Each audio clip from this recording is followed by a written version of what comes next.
This is Michael Carson back with another video. This one is about the UK lifting sanctions on the Jolani regime in Syria. He's barrel bombing his people, kind of like, Assad used to do. So here, let me go over the article and I'll play a couple of clips from Twitter. Alright, UK lifts sanctions on Jolani regime as the army barrel bombs civilians. This is from Zero Hedge. It was originally posted via the Middle East Eye. The UK has lifted sanctions on 24 Syrian entities, including the Central Bank, in a landmark move that could be a turning point for Syria's devastated economy. Britain has become the first country to unfreeze all assets of the Central Bank of Syria. The state, airline, and state-owned oil companies are among other previously sanctioned entities removed from the sanctions list on Thursday afternoon. This approach underscores our commitment to help people of Syria rebuild their country and economy, including through support for a Syrian-led and Syrian-owned political transition process. A UK government official or UK government spokesman said, "We will continue to judge Syria's interim authorities by their actions, not their words." I'm sorry, but you lost me on that when there's video of them doing what they're doing. You'll have to watch after I finish the article here. You'll see. The new Syrian government inherited a daunting economic crisis from Bashar al-Assad's government, which was toppled in December. Government corruption, devastating conflict, and crippling international sanctions all contributed to wrecking Syria's economy under Assad. According to the UN, 9 out of 10 Syrians live in poverty, and they all believe in Sharia law. On December 17th, interim President Ahmed al-Shara, an al-Qaeda named Abu Muhammad al-Jolani, urged Britain and other countries to lift sanctions that had been imposed on the country under Assad.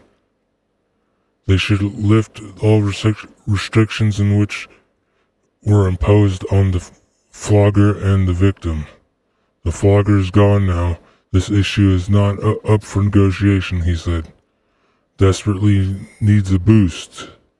The UK's major shift in policy could bring new opportunities for Syria if other nations follow suit. Western countries lifting sanctions could help stabilize Syrian economy and facilitate foreign investment.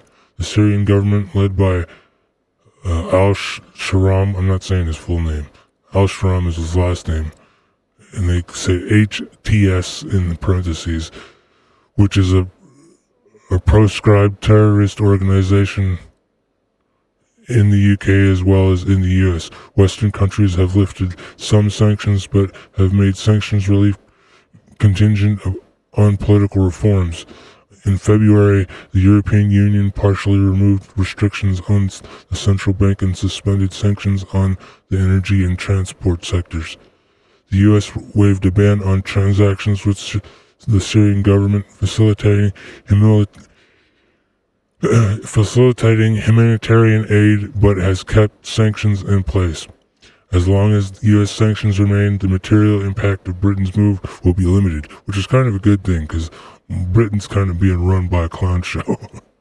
But the policy could be a turning point in encouraging other European nations to lift more sanctions. Let's lift more. Can we send all the jihadis back to Syria, please? It is currently a bold decision from the Labour government, which will be seen to be designing its own Middle East policy distinct from that of the U.S. It comes just days after Turkey's Deputy Foreign Minister Nura Yilmaz met Britain's Middle East Minister Hamish Falconer to discuss Syria's future, including sanctions and economic development.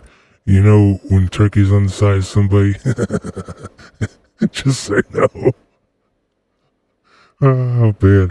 Chris Doyle, chair of the Council for Arab British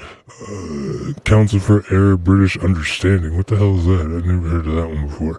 Said that this is belated, if very welcome, step by the UK. The Syrian economy desperately needs a boost, and removing and easing sanctions is one of the key measures that can assist in this process. He added, getting Syrians back to productive work, running their own business, and getting out of a situation of being aid dependent is all part of the ensuring successful transition away from decades of Assad regime rule. And then it says, watch HST militants drop barrel bombs on civilians.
Well, that was a little loud. On to the next one after I read this line. It says, the developments come as HTS-led government carried out helicopter strikes on Thursday on the former Assad stronghold of Latka after fighters loyal to the elite Assad unit killed security personnel. Video purporting to show impact. And that's this one. I'll check the volume on this next video.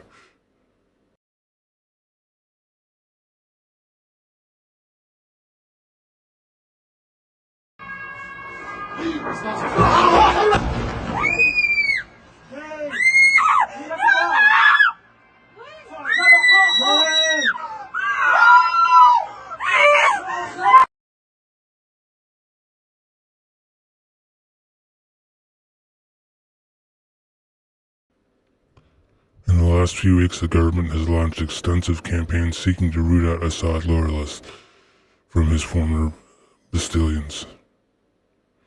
It is under further pressure in the southwest, where Israel has occupied a UN buffer zone and now commands the high ground overlooking Damascus. Well, they better not give it up, because those guys are just as bad as the last guys. Israel has also sought to portray itself as a protector of Syria, Jews, community, and ethnic religious minority in a bid to deepen its foothold in Syria. Last week, Israeli Prime Minister Benjamin Netanyahu threatened military action to defend a suburb 3 kilometers southeast of Damascus that is home to many Druze. Well, there you have it. If you enjoyed this video, please watch another video, especially on YouTube, because apparently YouTube doesn't let my videos get around, but they get around elsewhere. Have a good day, and thank you for watching.